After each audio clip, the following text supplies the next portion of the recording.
Yo, yè som telman manje men. Men dormi baka dormi non men. Oui, bon sa pou kwen toujou men.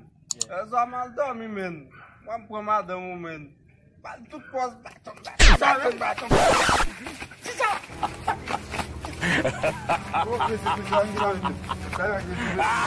mi se frekon men.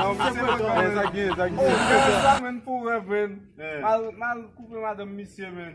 Mwen wè misye ap kouman. Non, mi se frekon men. On rev men. Só fez madame misye, koupe la yè soare men. Nan ou rev oui. On a yi moun chè, nan gade se tou yon mwen.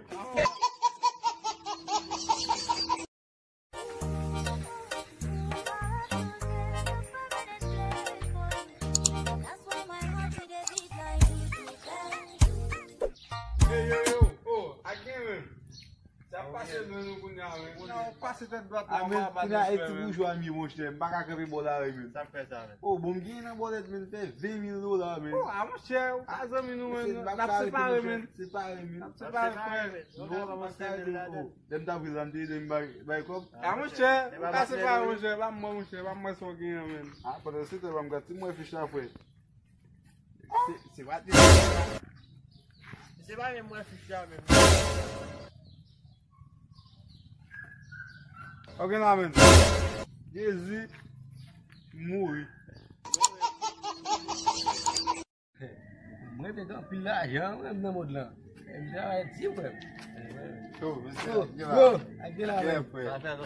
a fè lotan ba nek nou. Nek a fwe la e fè. Yo te men. Bap tout sa, bap se ta men, job mba jwen nan men. Natyon nan la. E fin men kop sa men. Job sa men. Go nek wè. E fwe? Oh! Se fwo men. Koman?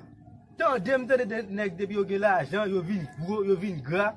Pwede pa jem mwen etaj yo vnen. Woy?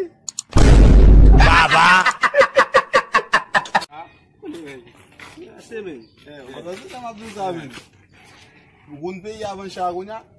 Ki kote mwen paz? Nan vilaj la e. Ki chan men? Chabden de yo men. Wè mbwa achete yon wè. Wè achete yon? Oui, dem mbwa le fota la men wè. Nan achete yon. Ki sa? Wè mbwa le? Ou pa yon papa la met men. An ale moun chè.